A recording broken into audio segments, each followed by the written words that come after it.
What is going on, you guys? This is JPro Gaming with another video. This video, we're going to be trying to predict the second inning bosses, which ends up dropping this Friday. So that is the 10th. The first inning program is going to still be there. You're still going to be able to work towards that card or those cards through moments and whatnot, I believe. I believe they did that last year, so if you did not finish it, you can still technically get those 3 cards. This video is geared towards basically predicting those cards. I created these cards that I think will be in the game, full stat sheets and whatnot, so that's what we're going to go over here today. If you guys have not subscribed, make sure you hit that subscription button, hit that notification bell so you know when these videos do go live. And if you guys have comments, questions, leave those in the description below. Also leave down below who you think will be in the second inning bosses. They are coming out Friday. There are going to be 3 new cards. Love to hear what you guys think and who you think will be dropping. We're going to get this thing going. This is the second inning boss predictions. Let's get it going.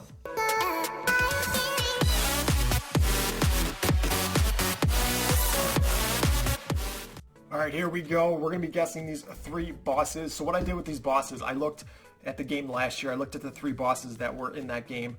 The 3 bosses that came in the second inning program were a Madison Bumgardner, a Vladimir Guerrero, and a Miguel Cabrera.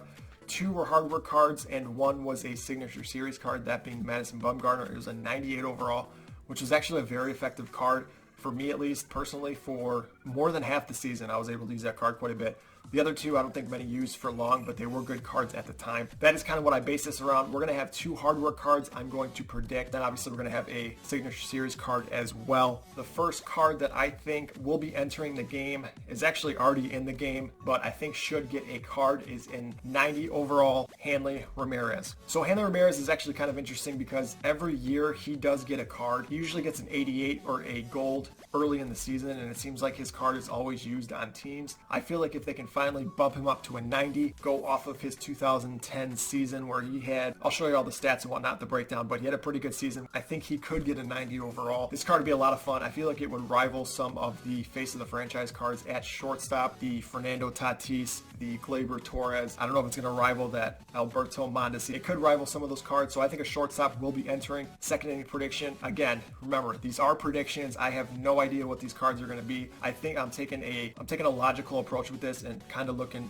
at last year's game and kind of what they did from first inning to second inning. So I'm kind of doing that here as well. So these are all made up cards. Not even sure these are going to be in the game, but this would be a fun one. Would be a 90 overall Hanley Ramirez. So a little background information on Hanley.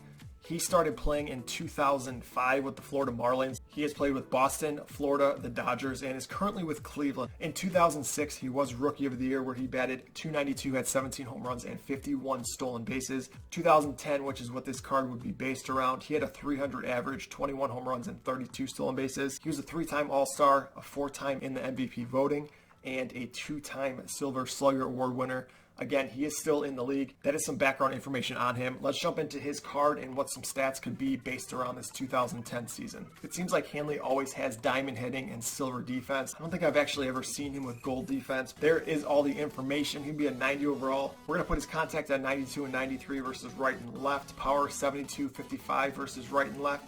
77 vision, 71 discipline, 90 clutch. We're going to put his fielding at 71, arm strength 78, arm accuracy at 70, reaction 77. Those 32 stolen bases, we're going to be putting him at 90 for speed, 79 for stealing, and 82 for base running aggressiveness. Like mentioned before, he usually has an 88. I believe 17 he had one, and then last year, or 17 and 18, I believe he had an 88.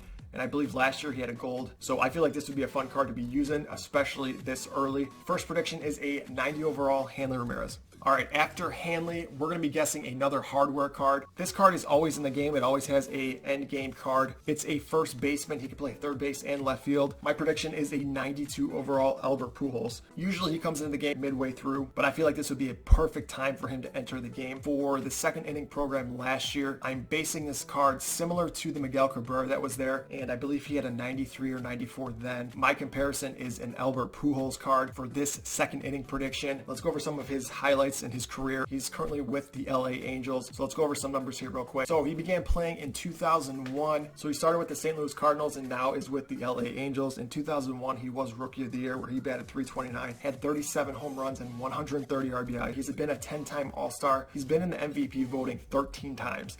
He's won that voting 3 times. This hardware card would be based around his 2011 season where he batted .299, had 37 home runs and 99 RBIs. This would be a lot of fun to use this early on, especially, again, these face of the franchise cards are basically on everyone's team right now. So you got those first basemen of Matt Olson, Carlos Santana, Joey Gallo, some of the big boppers. So I think this card could rival that. This would definitely be a fun card to use, especially with some secondary positions of third base and left field. All right, here are the number breakdowns for him. We'll put secondary position at third base and left field. 6'3", 210, his 31-year-old season, born in the Dominican Republic. Hitting, obviously, diamond. Defense, again, just like Hanley Ramirez, I feel like he always has silver defense. We're going to put his contact versus right at 88, contact versus left at 79, power versus right at 84, power versus left at 95, 83 vision, 76 discipline, 94 clutch, 77 fielding, 70 arm strength, 72 arm accuracy, 70 reaction. He did steal 9 bases that season. We'll put his speed at 50, 26 stealing, and 45 base running aggressiveness. Remember, he batted .299 that season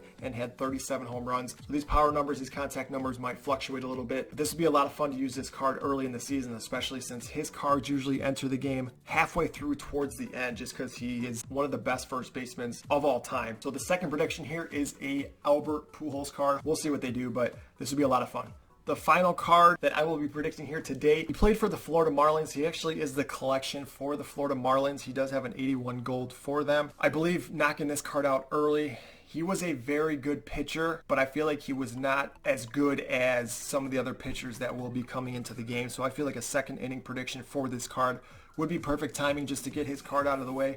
I feel like he does deserve a signature series card. So my prediction here is a New York Mets 93 overall Al Leiter. Again, we're going to go over his stats here shortly, but he had a pretty good career. Let's go over to his information and some of his stats for the card. So he played from 1987 to 2005, went to the Yankees, Toronto, and Florida Marlins. He was a second-round draft pick out of high school, actually, by the New York Yankees. In this year of one of his best years, I believe, going through his numbers. I forgot what year this was. I actually didn't put it on this slide, but he was 17-6. This is one of his best seasons. He was 17-6, had a 2.47 ERA. He had 4 complete games, 2 shutouts, and he was number 6 in the Cy Young voting. He was a 2-time All-Star, he was in the voting for Cy Young twice, one obviously being his best year. His career numbers overall, he was 162 and 132 for win-loss record, 3.8 ERA, 16 complete games, 10 shutouts.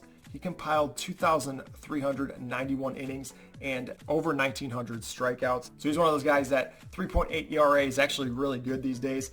Anything under 4, I feel like, is a very good ERA. So he was a workhorse. This card would be based around the Mets. I feel like he should be getting a signature series card. Early in the game would be the best bet for him, just because early in the game cycle, you want cards that you can use at that certain time that won't necessarily be cards that are end game cards or being used later on. So I feel like this is a perfect opportunity to throw an Al Leiter in here, especially signature series. We'll see what happens. I feel like we will get one signature series if they base it off of at least last year, 2019.